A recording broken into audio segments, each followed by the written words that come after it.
Hey, welcome back. I'm Kathy Zalewski with Realty One Group Peak in Bozeman. And I'm Kaila Henry, also at Realty One Group Peak. Excellent. So we're on kind of the Q&A part of section 9 of our seller series.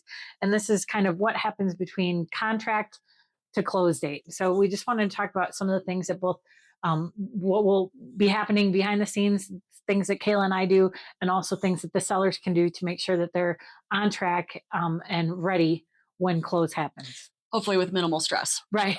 Always with minimal stress. So Kaila, do you feel like there is a general flow or timeline for deals in Gallatin County and the surrounding areas? I do think typically, and again, every property is a little different, especially in Montana. Some properties, there will be some wiggle room on this. But yeah, I think typically you want to see a 30 to 45 day close, maybe a little bit quicker if it's a cash deal. But again, also really depending on what each of the buying and selling parties have going on. So sometimes sellers can't be out in 2 weeks, right? If you live full time in your home, it's really hard to just move right through it. So I would say it depends. But yeah, I think there's a general flow. We've talked about some of it, the 2-week inspection period typically. And then I would say 30 to 45 days for loan documents to come through. Yeah, I agree. I think 30 to 45 days is typical for a close here in Gallatin County, unless it's like a giant property where a lot of inspections are being done. Even sometimes vacant land you would think would be easy to close, but depending on what the buyers have in mind for the property, they might have some due diligence that will take things a little bit longer. I would say that not only in terms of different types of property where things can take longer, but also we'll keep on hammering this home. The more prep you do on the onset, the more flexible you can be with the buyer. If some buyer comes, I always say there's a time money equation, right? So some buyer might come in and say, hey, we got to be in there in 3 weeks. School's starting, my job is starting, whatever it is. But if you're ready and you can be out in 3 weeks, that buyer might pay a premium for your home, right? To be able to get in there sooner. So again, the prep stage is really where all the work should be done. You might stress a little bit more during the actual contract to close period, but if you're well prepared, you shouldn't. It should be okay. So again, all that legwork you do in the beginning is really going to pay off and will make this whole process so much easier and also give you the ability to potentially make more money on your home. Yeah. So. And I think, again, there can occasionally be those deals that maybe the buyer has a home sale contingency and you are looking at a little bit more of an extended closing for a specific reason. But again, something we'll just have to kind of take on a case-by-case basis. Yeah. And it's kind of like when somebody calls and says, I'm going to be 10 minutes late. And so then you start like loading the dishwasher. Just because a buyer might be giving you a little bit more time does not mean that you should not be moving full speed ahead with your packing and your cleaning and everything that needs to go into getting sold. Yeah. So what are some things that sellers can do to ensure that timelines stay on track? Right. So again, always the prep work that goes in will make it easier. But in terms of staying on track, I think one is getting on top of movers, calling and scheduling your movers. It's never too late to do that. Movers might take a deposit, but they might not. And it's better to get on somebody's schedule. In Bozeman, whether you're moving locally or across the country, there just aren't that many moving companies in town. So you really need to kind of plan ahead and get on somebody's calendar. I think also just even you can call the utility companies in advance, get your utilities scheduled for shut off. Might want to wait until after inspections for that, till everything's a little bit more solid. I think certainly not only the movers, but also just mentally getting your address changes done and all that kind of stuff. And then of course, if we do have to get repairs, that we schedule are as diligent as possible with getting those scheduled and being having access to the home available so that those repairmen can come in and do whatever it is they might need to do. Yeah. You have anything there? Yeah, I think to me, really, Kathy's touched on it first.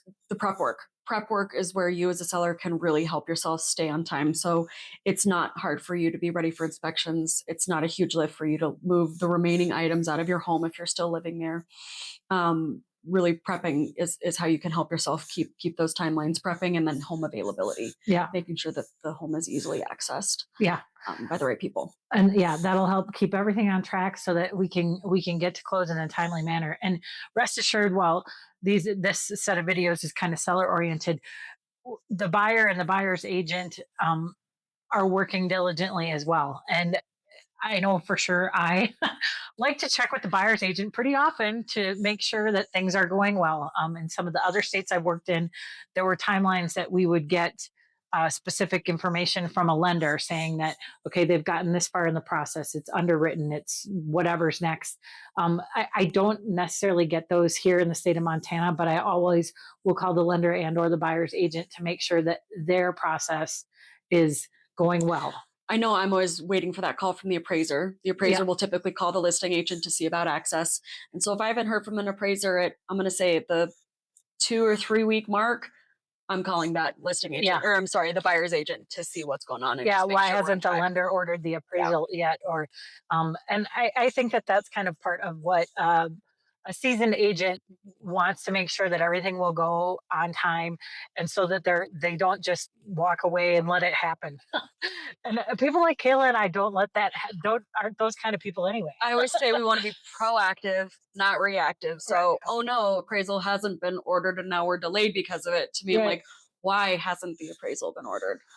Attention to detail and Yeah. a little bit, hanging on tight, Yeah. it makes for things to go more smoothly. I again always checking in, in advance of there being some kind of And disaster. I think one of the reasons we wanted to start doing these videos is honestly, a lot of our sellers don't know we're doing all of these things. A lot of good real estate agents work happens behind the scene. So you may not see or know all the phone calls we're making to check in. But again, we are doing it just to make sure that things are on track, it's moving smoothly, and oftentimes really only involving you if there's a huge problem or something along those lines. Sometimes we can even make the problem go away without even bringing it to your Right. attention, because we know you have a lot going on already. And so that's always something I consider a big part of my job, is to just really do my best to keep things moving along smoothly in the background. And then, of course, obviously we'll bring in when it need to, but I mean, it's not a terrible thing when you call a buyer's agent and you say, "Hey, I haven't heard from the lender," and then they say, "Oh, well, they've decided to pay cash." yeah, Yay! that's a great So, change. But we do still want to know. we do want to know. Yeah. So those are kind of some of the things that go on behind the scenes that we do to help the whole transaction stay on track. And again, if you've done your work, the prep work, it should be pretty easy. Yeah. So how do you help your clients prep for closing day and probably most specifically move out? Yeah. So two big things I would say. I would always recommend, again, being ready to be moved out earlier than later. Talk on that in just a bit. But the things I like to do is I like to, about a week beforehand, I of course make sure that my clients, I would say a week to 2 weeks beforehand, obviously schedule closing time for my clients to go sign the papers at the title company. And then part of an email that I send that just kind of lets you know you need to know to bring your bank account or how you want your money, just kind of getting you thinking about some of those things, so that then come closing day, you're not like showing up without anything in hand. So that email just has, again, everything there. And then it also, most importantly, has a list of utility providers. So, and a reminder to, move those out of your name. I usually recommend either having it the day of closing or a day after. Sometimes you're delayed. You don't want anything shut off, especially in Montana in wintertime. You want to make sure that the home is still cared for, because if the property doesn't close, it is still yours. So giving a little bit of a grace period, and keep in mind, buyers are hopefully assuming those utilities themselves as well. So it shouldn't be just on you, but obviously we want to make sure you're taken care of and protected. So Right. I think the worst thing that can happen is buyer moves into the house and there's no power, no water, no nothing. They're all excited about having, pizza while they unpack their yeah, first night, and they flip on the light switch and there's no power.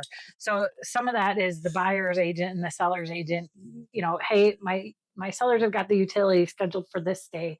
Are your buyers moving in right away or are they not? And if not, can you please make sure that they've got those utilities, that they pick them yeah. up? Sometimes it's just one of those things that gets kind of forgotten until it's like, whoa, wait, we need to do this. Yeah.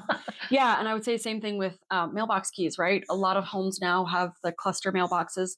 So as a seller, we need to let the buyers know where's their new mailbox, right? I think just having that really seamless handoff so the buyers feel well cared for. Yep. And it's easy for you to just step away without too many, hopefully too many texts, the week after closing. Oh, by the way, where's this?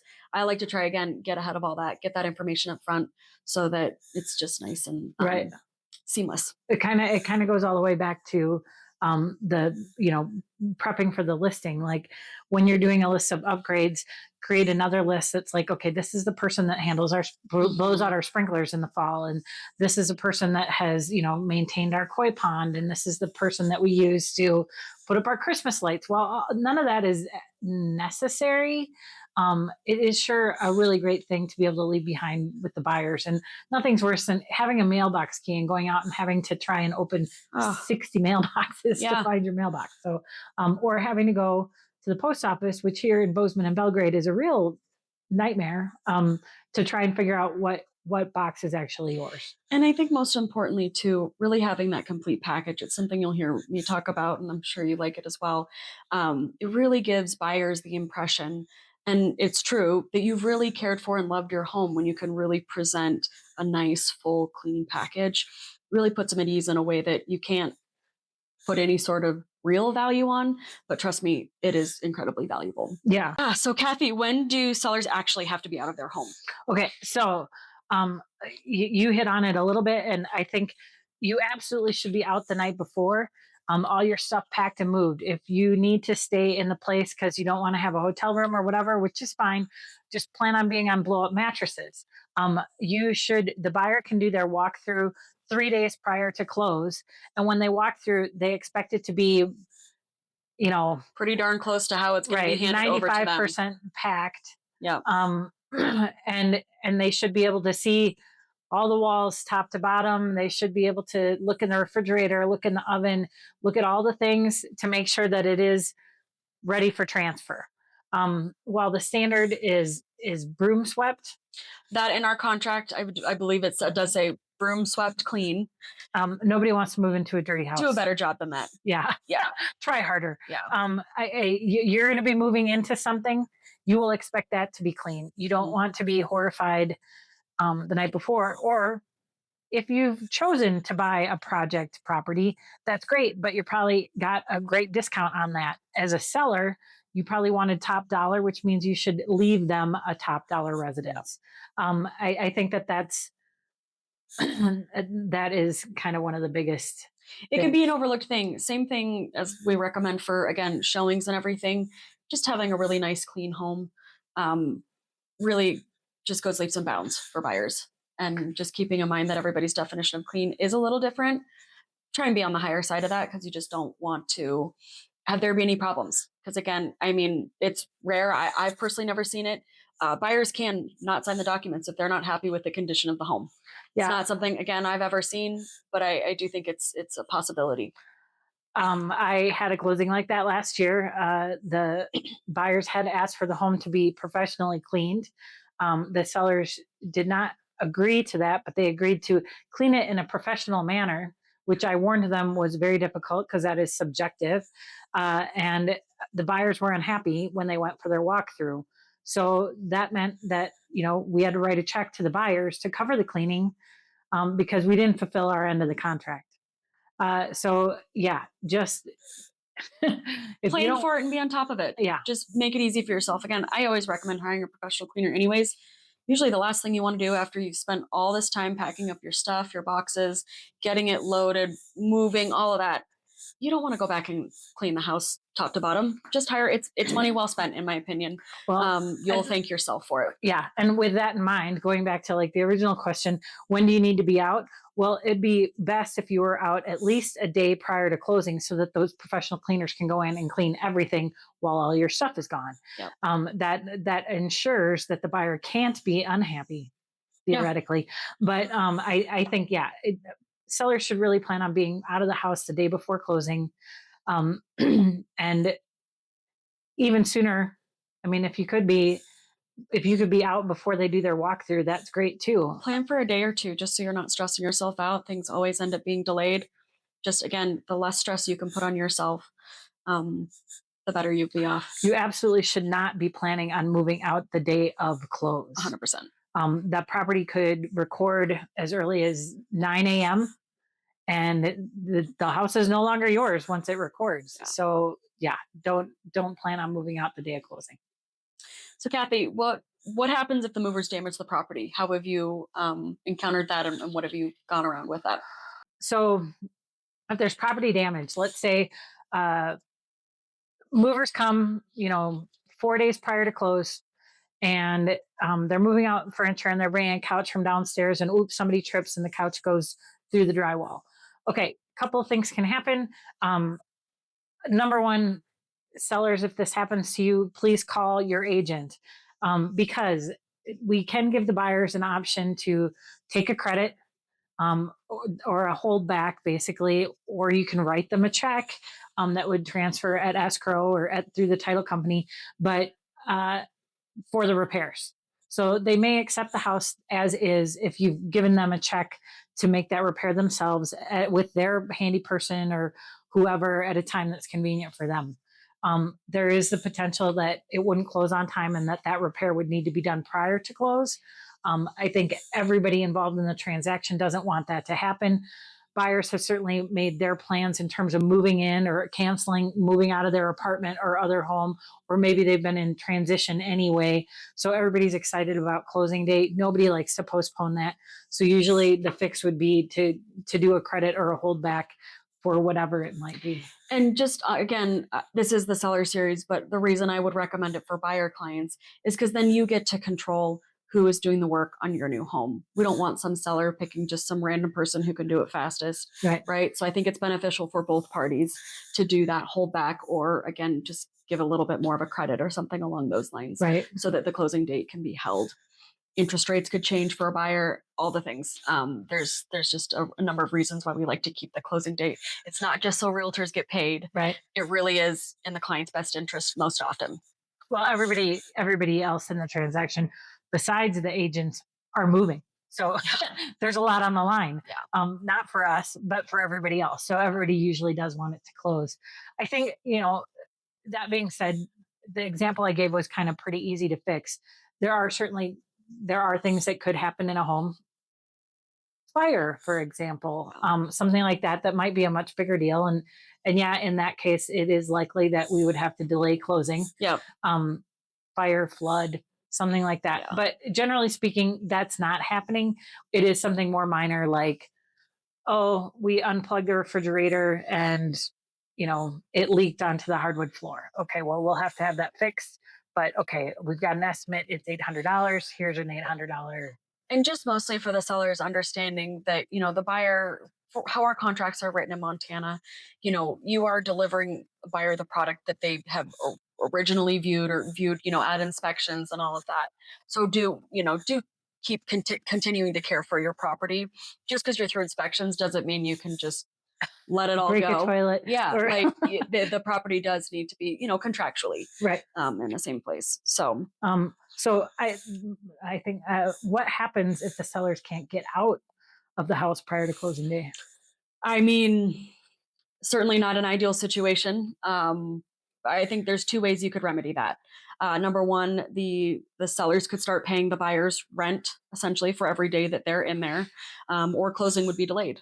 That to me is really the only two ways to handle that. I don't know if you have other ways you'd like to bring in, Kathy, but I think industry wide, no agent likes a post possession or pre possession occupancy.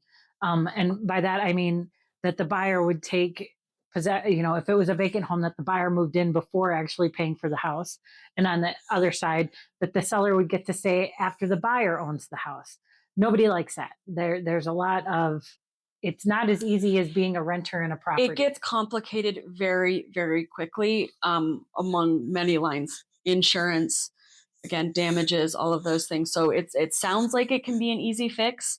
It can get complicated very, very quickly. Yeah. And we know that from going through it, unfortunately, right. And or having our clients go through it. right. And I think, this is again why that prep work and our diligence in keeping a seller on track is what will prevent that delay of closing, because again, everybody in the transaction is moving.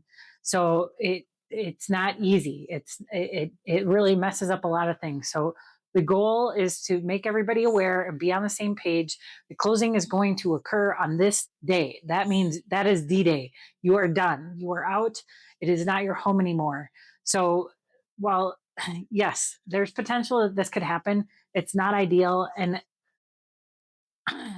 I can't imagine the day that one of my sellers won't get out, because I I will be all over them making sure that happens. Yeah. Um, It's one of the reasons to me why the closing date is a really key item on the original buy sell when you're looking at it, and a date where I'm like, can you do this? Right? This is a big deal. It's not super easy to move. It can be maybe early on if we need to make some changes there. But as you get closer and closer to that date, it's really important to keep, barring any sort of acts of God or anything that really pushes you out there. right. It's not like, oh, it was St. Patrick's Day and I'm hungover and so I can't move my stuff. Like that doesn't work. So try not to do that. Okay, yeah. Do you have anything? Yeah. One of the best and most fun questions. How do the sellers get their proceeds? When do they sign, and how do real estate taxes get handled? Okay. So sellers get their proceeds usually the day of closing. Um, my recommendation is always to have the money wired. You will share your banking information with the title company people. I would say in person if possible. If you're local, go down there and give them your bank account number so there's no handling of that via email or anything. Usually, when we set up your closing, because you'll need to sign the documents in person with wet ink. Yep. As a seller, have all that information ready. Yeah. Where you want the money to go. And then title company, as soon as the property is recorded, meaning recorded at the county, out of your name and into the buyer's name, once that's done, then basically the next step that the title company takes is to wire the proceeds everywhere, because by then they will have already had the buyer's money from the lender, and so they can just wire you your proceeds then. So you would get paid the same, you get your proceeds day of closing. If everybody's signing early and again things go on track, which usually they do at that point. Yeah. Yeah, knock on wood or whatever this is. And then and so sellers typically can sign a couple days before closing. Yes. Buyers, if they're getting lenders typically need you to sign the day of closing. But as a buyer, if again, you've got a lot going on moving wise, if you want to sign a couple days early, that's no problem. Documents should be drafted. You should be able to have reviewed your CD, your closing disclosure, that'll have your final numbers. And again, you should have a good sense of that. So sellers can usually sign a couple days early. And it's what I recommend, because again, that just leaves more time slots on the day of closing for the buyers to sign. If everybody seems to like to write closing days on Fridays, something I try not to do for a number of reasons we can get into later. Yeah. But title companies can be incredibly busy on Fridays. So sometimes it's really hard to get a time slot. So again, as a seller, if you can sign on Wednesday, let's do that. Yeah. Straight up, make it no problem. Absolutely. If we can close on Wednesday, even better. Even better. Yep. And then real estate taxes. Okay. Talk to me about how those get handled. Right. So real estate taxes, when you get your settlement statement from the title company, it might look a little weird, but you pay real estate taxes for the portion of the year that you used and lived in the home, or that you owned the home. Okay. So let's say I've had many sellers say, hey, it's May, so my taxes are due. Do I pay them or do I not? Well, it's going to come out of your pocket one way or another, because if you lived in the home through May 15th, you need to pay taxes on the home through May 15th. Now, what happens is that the buyer gets credited that amount.